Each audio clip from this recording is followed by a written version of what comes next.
Welcome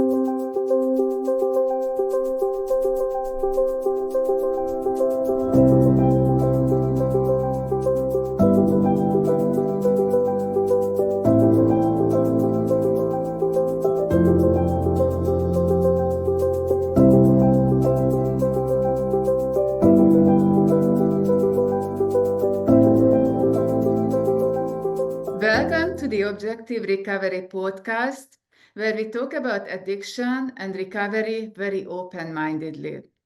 Our purpose is to share information and stories about mental health in a holistic way that combines modern science, practical tools, and wisdom earned through life experience.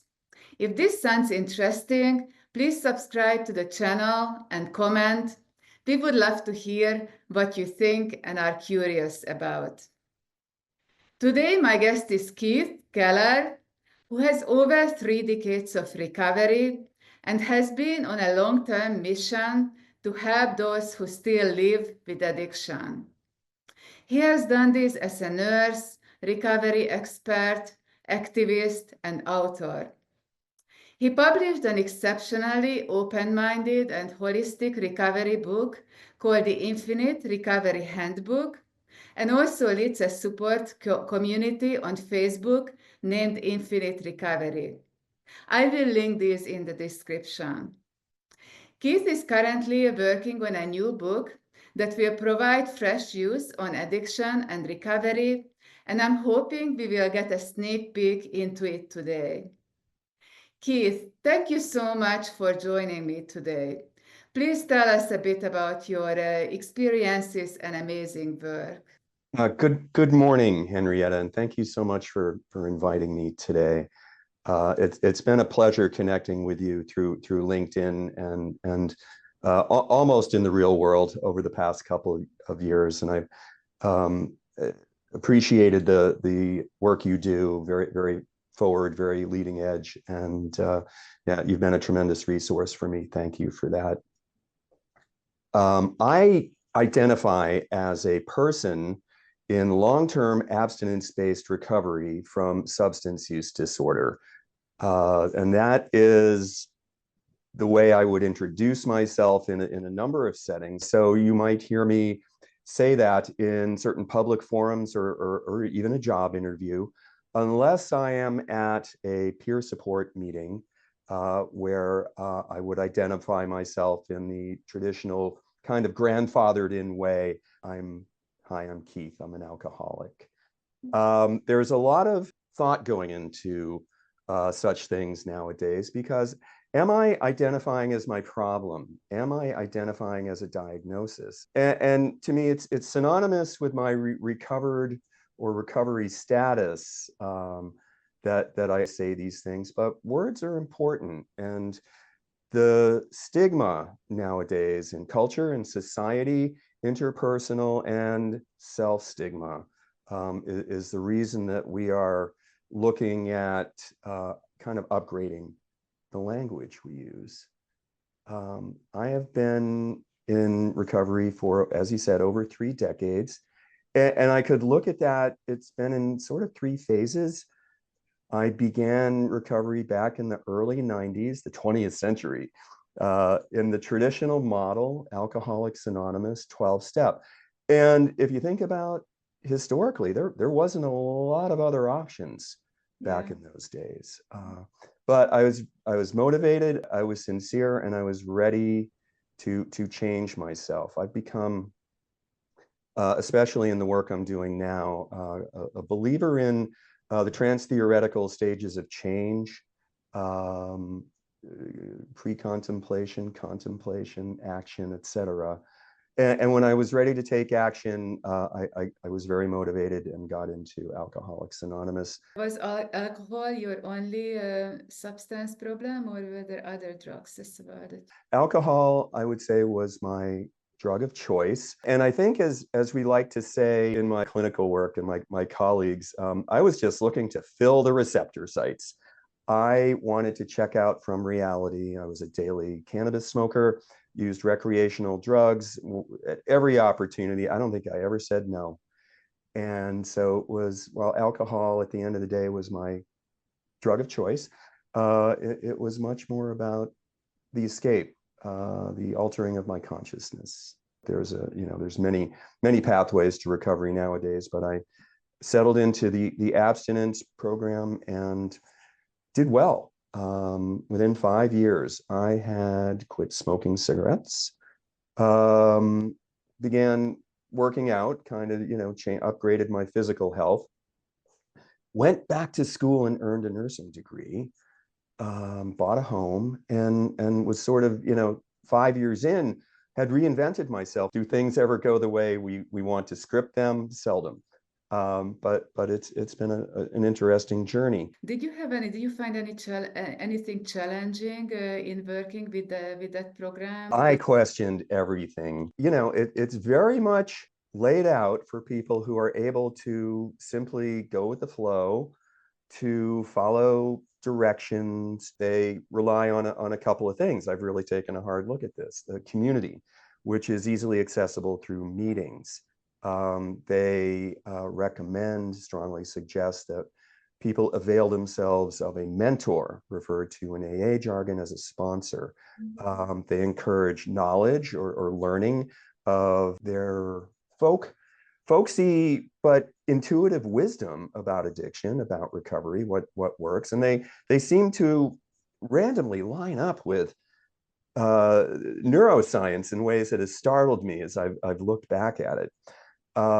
They encourage a belief system, which is where a lot of people get stuck. It looks like a sort of fundamentalist brand of religion type higher power orientation. Ask yourself what you do believe. What's the meaning of your life and your recovery?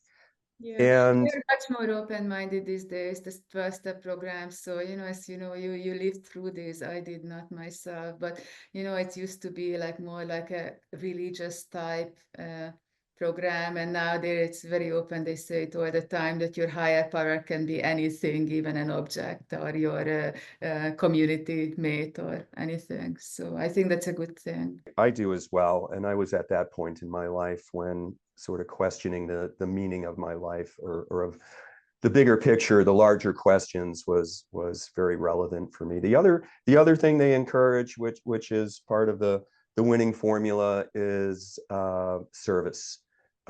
Obviously a win-win-win proposition. It benefits me when I do something for others. It benefits others. It benefits the movement.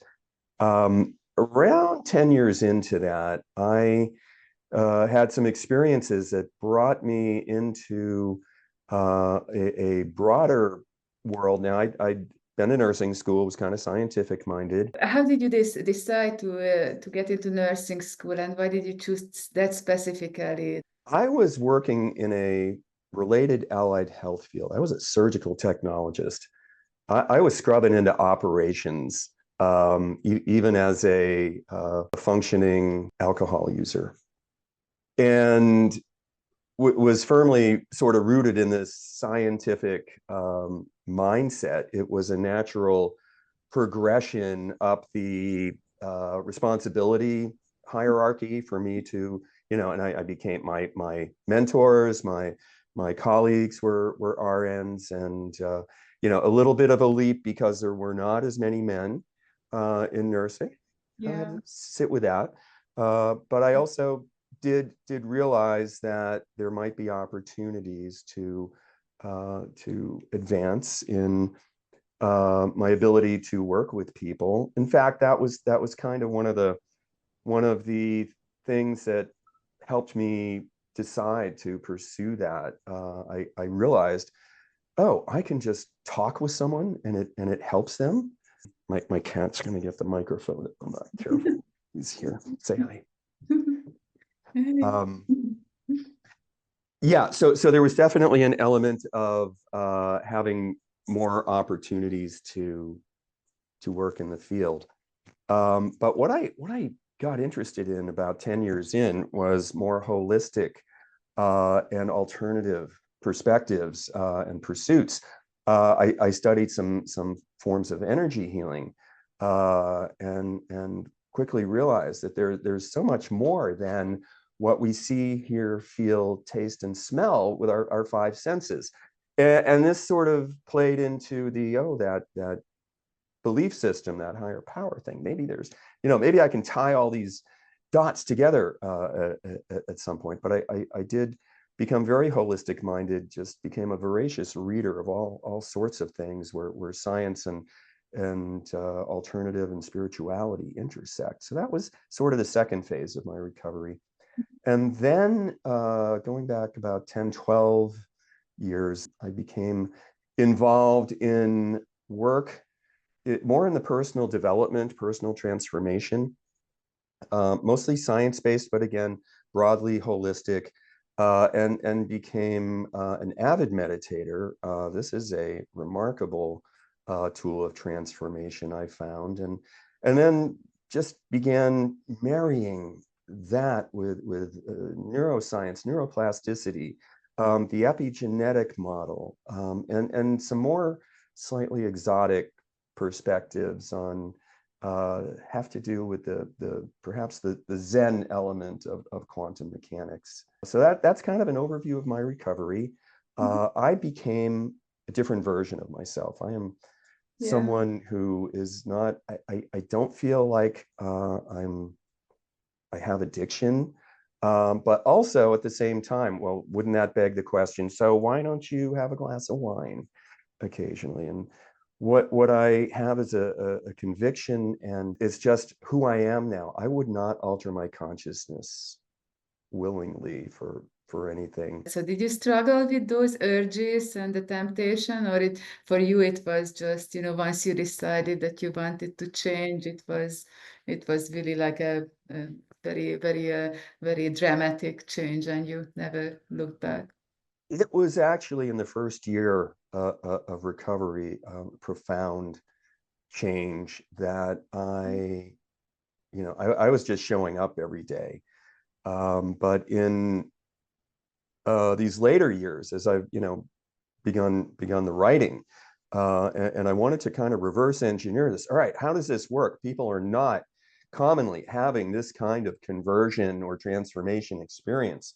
What we need to bottle this? How can we assist people to have the results, the outcomes that they desire? And so I think I intuitively did what I was then retaught to do in the personal transformation studies. And it really has to do with connecting to that version of yourself. And there's elements of consciousness in this. It's a deep dive. I've written at length about it. And I don't want to hijack the whole conversation with that, but it involves elements certainly of neuroscience, of the reprogramming of the neural networks, and then what effect does that have on the rest of me? Well, it sends messages to, I'm starting to make different proteins and express different versions perhaps of my genetic blueprint, which is, now we understand that it's, if my father, who had every male in my family had pattern baldness, and I'm sitting here at age 65 with, the I was leaving the building at this point, but I've kept it decades longer than any of my ancestors. That I don't have a lot of insight to, but my mother died at a much earlier age of alcohol use disorder. And, we look at illnesses like diabetes or heart disease, and we think it's our genetic destiny if our parents had these things. And when in fact, I think these are much more lifestyle illnesses, and we subconsciously make choices that are in line with this. Well, what if I make a conscious decision to make different choices and be a different version of myself? And that's sort of the basis of my success. So I really made a strong effort to document this and put it into a version that's both accessible, intuitive, and would help other people However, Yeah. I think we know that the experience of recovery, like the experience of an addiction, is very subjective. Everybody has their own version of that based on their own experience. And what worked for me worked great for me. And it might work for some other people, but it's not going to work for everyone. That's the limitation still of not so much these days, but still of the traditional programs. Some of them is that they believe they have this. You mentioned beliefs, and so they hold the belief still that there are these universal methods. And my critique about those approaches is that. That basically they discourage the choice, and recovery is a choice, and that's the freedom, and that's the whole point of recovery, right? So to get out of that trap, that prison of the addiction, and the experience freedom. And then they discourage that in some ways, that you have to follow this program to a T, and even very these days it's hard to find people who are so extreme, but I still hear it, that saying that if you don't do this and this and this, you will relapse, you will fail. And so that's a very bad thing for someone who is still doesn't know what to do. I think one thing that I really admire about you, and I very much relate to it because I'm the same way, is that you have this broad interest, and you are able to actually combine all these different tools. You study them, and then you combine them into a system where they complement each other, the different tools and the different views and the different approaches. And many people, in contrast, experience these ideas as conflicts, conflicting, that they say, for just very simple, most common, for example, probably is saying that spirituality is not compatible with science, with modern science. That's completely untrue, and I think it's a very limited thinking. It's just great that there are people like you, and I teach it in the same way, who can actually explain it to others, and you do a very good job in your book, explain it to others how these different approaches can work together. We don't need to think about them as mutually exclusive. I believe there is a point down the line, somewhere in the future, where all of these things that seem mutually exclusive, divergent disciplines and so forth, will meet, will align when we will understand. In the meantime, we need to build a world where there is an understanding that all of these ideas can coexist, and that the idea of many pathways to recovery should now be the working model. Often it comes down to what experiences, what random circumstances somebody found themselves in. But in my clinical work, all right, so I'm a registered nurse. I've worked in a number of different settings. Most of them recently, the last 10 years, behavioral health focused. So perhaps that, I love having my nursing background, my medical piece, because I'm always the resource for that. But then working in the world of clinicians, therapists, people who are doing, leading the group therapy, running addiction programs, sometimes primary care based, sometimes behavioral health based. These are the new ideas that we need to help people to identify what their best pathway forward is out of the many options that are there. Now, what I frequently see, first of all, I identified myself as a person in long-term abstinence-based recovery. The language has begun to shift immensely. And at first, I was a little caught off guard with this when it was pointed out to me that my old school peer support way, I'm a recovering alcoholic. Keith, you can't say that.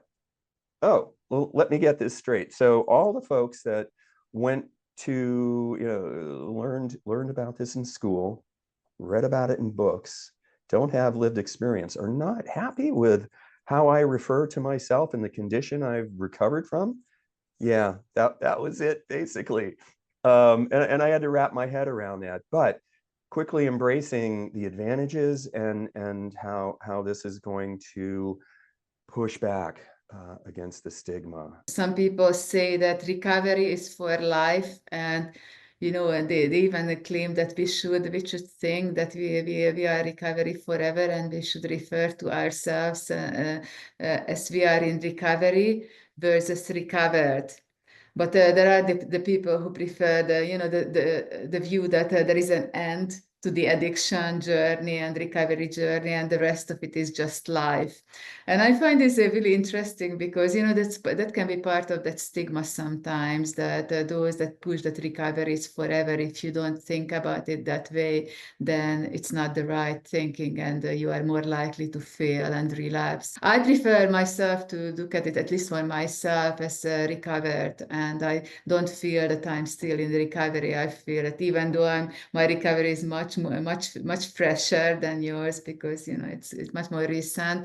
But these days I just feel you talked about self-improvement and all these different tools, and now I just feel it's not recovery anymore. It's just life. It's a very subjective thing. Yeah. Again, everybody's version of it is their own and should be. And let me state, so I don't forget that I respect everyone's identification as they choose. People should find their own, sit with that, and find how they feel about that based on their opinions, their recovery. And anybody who identifies as a recovering alcoholic or addict, I certainly respect that. What I would like to see shift is a lot of the peripheral type of expressions that we all too commonly have been using forever, and haven't perhaps, it doesn't signify stigma in our minds, but still serves to convey or perpetuate stigma. So let's talk about an expression I hear people use all the time. I'm a clean addict in recovery, as opposed to dirty. There's the flip side of that, and that is one of the most concrete, common examples also that I hear in the clinical setting. We're talking about urine drug screens, for example. The drug screen was clean. The drug screen was dirty. And that sort of casting somebody in the light of their drug screen being dirty sets up a whole other just subtle subliminal unconscious associations that are exactly the kind of thing that are underlying, I think, the stigma that is, translates to about half of everyone out there still believing that addiction is a choice. Mm-hmm. What do you think about that? What's your view? Oh, well, I'm certainly up to speed on the perspective. I love that there are wonderful people who sit around looking at brain scans all day long. That's their passion. I'd go crazy, but and they see, oh, clearly the 𝗵𝗶𝗴𝗵𝗵𝗁 accumbens connection to the dorsolateral neocortex, the executive function, the connection's eroded. This person can't make a responsible decision because their gas pedal, the part that says chase the buzz, is in charge. I certainly defer to you on technical matters regarding epigenetics, and we know things like because people in Holland starved during World War II, that their grandchildren now express a starvation preservation, type of genetic structure. But what in theory, where this supports us in recovery, I believe, is that the thoughts that we think, the circumstances that we create in our environment, and similar things can have, in a very short period of time, positive effects on not the DNA blueprint itself, but the expression, the upregulation or the downregulation of certain things, and holding out hope that this works. We've seen in as little as 5 days of intense meditative practice, upregulation of very specific and positive genes in some studies that have been done that I've been directly involved in. Yeah. So I certainly think that there's a lot to explore there, a lot of benefit, and I suspect that I am expressing different genes in different ways than the old version. Oh, it's extremely dynamic. It basically changes. It's also very sensitive, the epigenome, to environment and whatever happens, and this different stimuli. It changes every second, literally. Some of it. Others are more stable. So it's very, very complex. It is, and that is a lot for the average person. In fact, that's more than the average person who is just trying to stay sober, just trying to make some really small basic changes, or just go from a chaotic substance use to some step forward in improving that. And let's jump into harm reduction for a minute. This is a newer approach, and there are rumblings right now that all the progress that's been made in terms of harm reduction, which is, in the broad definition, it is any measure that mitigates harm or supports improvement in somebody who is battling their substance use. And this, Narcan, naloxone, to resuscitate people overdosing, is an example of harm reduction. I'm going to get the latest term wrong. I think they're overdose prevention centers. Yeah, OPCs used to be called syringe exchanges. You can't keep up with the new language, but another example of harm reduction, and this is revolutionary stuff and sounds so scary to people who have been sort of in that long groove of the traditional abstinence-based model. Well, come back when you're ready. No, that doesn't work. People will die before they are completely ready to conform to some abstinence-based ideal that has long been the basis of the drug and alcohol rehabilitation establishment.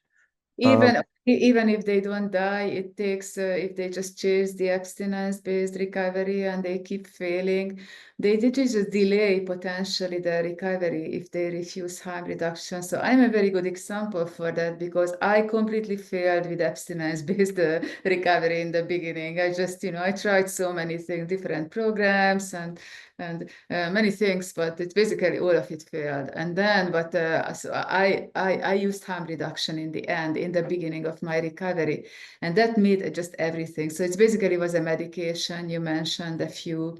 I used one for my alcohol use disorder called naltrexone, and the method when you drink with it, and then you gradually lose. It basically interferes with the pathways in the brain that create the euphoria, the high, and gradually you lose your interest, because you keep drinking, but you don't experience the high in the same way. So that's basically an example. But eventually, my goal was not being on that method forever. I still wanted to achieve sobriety and abstinence and long-term and forever, to put it that way.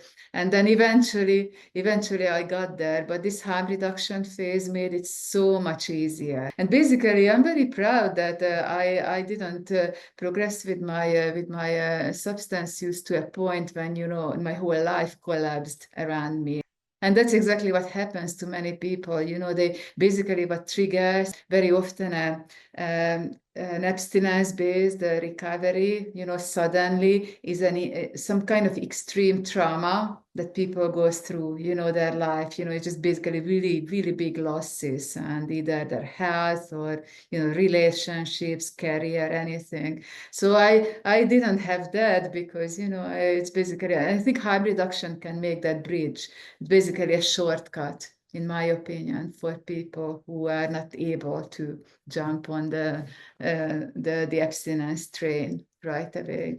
Harm reduction is concrete, actionable interventions like medications for addiction treatment, formerly called medication-assisted treatment, which we've gotten away from. Again, that's a little stigmatizing. But also, and more importantly, and this is one of the the changes to the world that I want to see made. Harm reduction is a different way of engaging with people. Certainly, the catchy phrase "meeting people where they are" is part of that, but it is a non-judgmental, accepting, building of rapport with people, because recovery starts way before someone's decision to start recovery. If you follow, and the relationships and the communication and the trust needs to begin. And this is something, certainly one of the hallmarks of this community. I have on Facebook 1,000 people from about a dozen countries, getting along with each other, being civil, supportive. But there are no community open to people with any substance use or any yes, addiction? any type of process addictions. A woman wrote me a couple of years ago and said, "Hey, I have an eating disorder. What about me?" "Oh, you're in." Yeah, Okay. and and she got a lot of support there. But I really want to emphasize that that harm reduction is much more of an attitude, as opposed to just being physical or actionable interventions, like prescribing a medication that helps people to move in the right direction, that kind of thing. We've made a lot of progress, and the fatal overdose numbers, which got everybody's attention over the last decade, have started to edge down. And that is because of Narcan. That is because of a different way of engaging people. So, I'm on a mission to raise awareness. Also, a big part of this new book is all the stuff I believed 5 or 10 years ago that I know is changed today, or I was just wrong. And I can admit that. And I have to take a hard look at my abstinence-based bias, which comes, I got to, certain positions, and was confronted with this whole different picture of what's going on out there. And it was, get with that program or get left behind. And now I'm a firm believer in many approaches to many pathways to recovery, and that everybody should have their own individualized approach. So now the responsibility is to identify and help people to come to whatever conclusions, again, this sort of process that everybody's in. This past year had the tremendous good fortune of becoming associated with a national company where I am able to go and work one-on-one with people in treating addiction, whether it be detox or clinical stabilization, or a small amount of recovery coaching.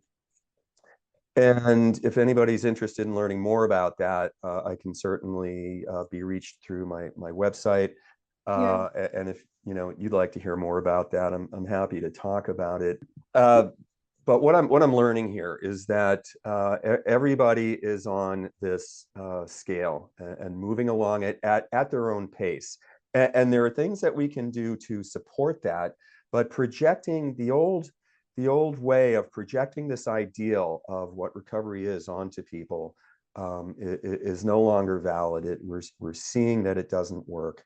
we're seeing that it in fact can set people back on their pathway forward. So the many things that I've been looking at include nicotine addiction.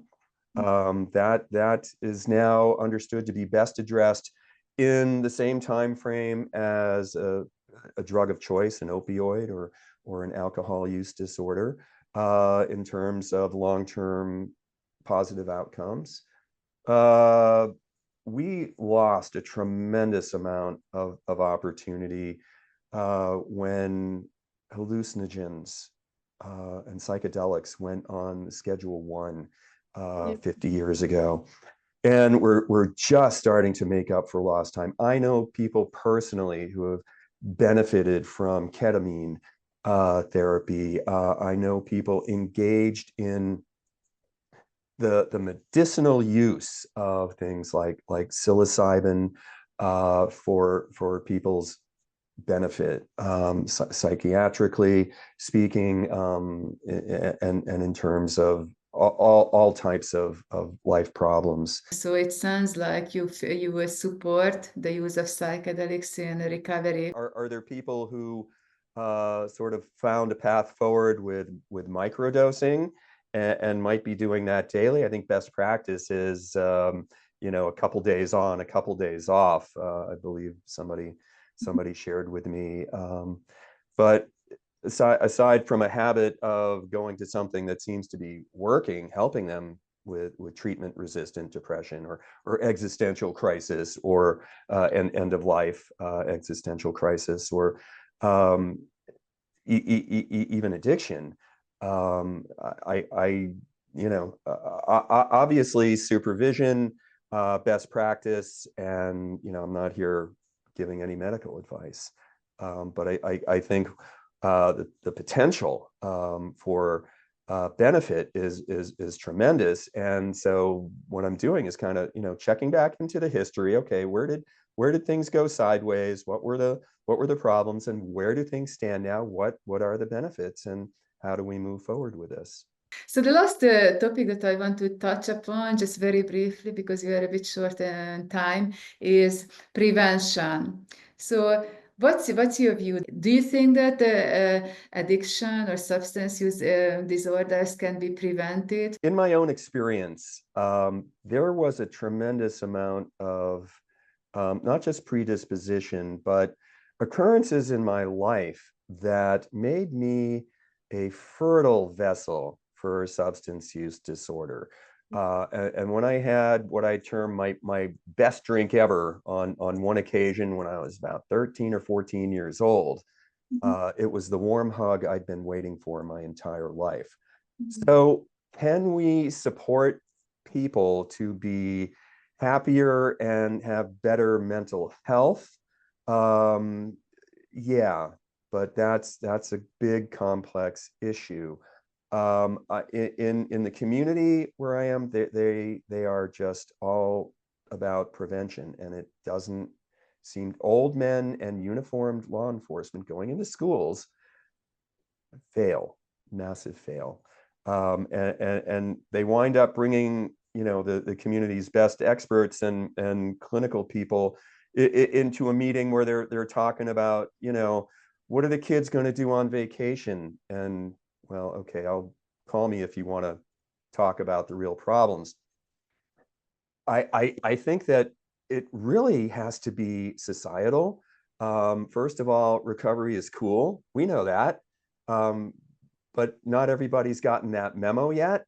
And that all the things that I thought was cool as a kid, the wild, I was a musician, the wild partying and so forth that I idolized, these are not the real and meaningful things of life. And if we can send that message a little more strongly, that will go a long way. It's certainly the cultural imprint of role modeling and setting better examples is there. But also, okay, so disenfranchised, alienated segments of society, whether they be youth or socioeconomical, that is where the most room for improvement lies, I think.